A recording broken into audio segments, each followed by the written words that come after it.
அவங்களோட லவ் பண்ற பொண்ணையே கல்யாணம் பண்ணிப்பாங்களா? இல்ல அவங்களோட திருமணம் வேற யாரு கூடயாவது நடக்குமா? மேக்ஸிமம் லவ் பண்ற பொண்ண கல்யாணம் பண்ணிக்கிறாங்கம்மா. அன்லெஸ் அதர்வைஸ் நான் சொன்ன மாரி கும்பமா இருந்தா லவ் பண்ணும்போதே பிரேக்கப் ஆயிடுது. திருமணம் பண்ணிட்ட பின்னாடி அவங்க என்ன நினைப்பாங்க, இப்போ ஒரு கடகராசி பொண்ணு அப்டின்னா, லவ் பண்ணி ஒரு பையன கல்யாணம் பண்ணிக்குது அப்டின்னா, அந்த பையன் தான் என்னோட வாழ்க்கை. ஆஹா! அப்டின்ற மாரி நினைப்பாங்க. உயிருக்கு உயிரா நினைப்பாங்க. நான் பார்த்த வரைக்குமா பெரும்பாலும் கடகத்துக்கு ஆஃப்டர் மேரேஜ் அந்த லைஃப் வந்து ஒரு காம்ப்ரமைஸா தான் இருக்கு. சமாதானம், சமாதானம். ஆமா. இவங்க வந்து எதிர்பார்க்குறாங்க நெறைய அன்பு. அங்க பெருசா வந்து பிரதிபலன் வரதில்ல. இவங்க 100% எதிர்பார்க்குறாங்க அப்டின்னா, அவங்க 30% அன்பு தான் ரிஃப்ளெக்ட் ஆவுது.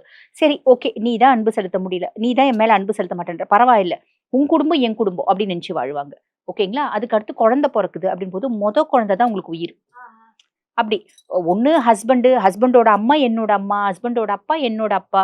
அதே மாரி குழந்தை பொறக்குது அப்டின்னா, அந்த குழந்தைக்காக குழந்தை பொறக்குது அப்டின்னா, பிரெக்னன்ட்டா இருக்கும்போதே அந்த குழந்தைக்கு என்னென்ன செய்யணும்? எப்படி பண்ணணும்? எப்படி வளர்க்கணும்? என்ன படிக்க வைக்கணும்? என்ன மாதிரி பொண்ணு பார்க்கணும்? இல்ல என்ன மாரி பையன் பார்க்கணும்? இந்த அளவுக்கு பிளான் பண்ணுவாங்க கடகம்.